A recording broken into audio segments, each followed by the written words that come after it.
നേന്ത്രപ്പഴം വെച്ച് ഉണ്ടാക്കാൻ പറ്റിയ ഒരു സ്വീറ്റാണ് ഇന്നുണ്ടാക്കുന്നത്.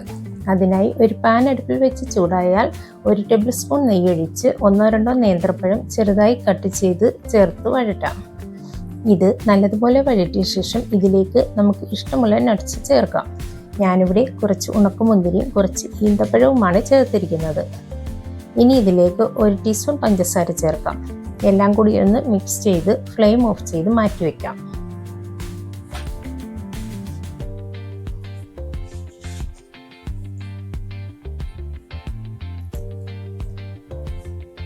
ഇനി നല്ല അടികട്ടിയുള്ള ഒരു പാൻ അടുപ്പിൽ വെച്ച് ചൂടാകുമ്പോൾ 4 ടേബിൾ സ്പൂൺ പഞ്ചസാര ഇതിലേക്ക് ഇട്ട് കാരമൽ ആക്കാം. പഞ്ചസാര കാരമൽ ചെയ്യുമ്പോൾ കട്ടിയുള്ള പാൻ തന്നെ ഉപയോഗിക്കണം. ഞാനിവിടെ ഉരുളിയാണ് ഉപയോഗിക്കുന്നത്. ഇനി ഇത് ഫ്ലെയിം കുറച്ച് വെച്ച് ബ്രൗൺ കളർ ആയി വരുമ്പോൾ ഇതിലേക്ക് 1/2 കപ്പ് വെള്ളമൊഴിക്കാം. ഇനി ഫ്ലെയിം കൂട്ടി വെച്ച് ഇത് തിളപ്പിക്കാം. വെള്ളമൊഴിക്കുമ്പോൾ പഞ്ചസാര കട്ടിയായാലും കുഴപ്പമില്ല. തിളച്ച് വരുമ്പോൾ ഇത് അലിഞ്ഞുകൊള്ളും. ഇനി ഇതിലേക്ക് 1/2 കപ്പ് പാലൊഴിക്കാം.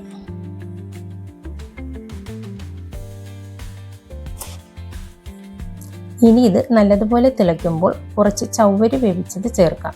ഞാനിവിടെ 1/4 കപ്പ് ചവ്വരി കുറച്ച് ടൈം വെള്ളത്തിൽ കുതിർത്ത് വെച്ച് വേവിച്ചെടുത്ത് അരിച്ചതാണ് ചേർത്തത്.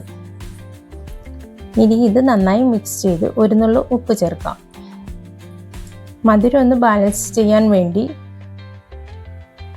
കുറച്ച് മാത്രം ഉപ്പ് ചേർത്താൽ മതി.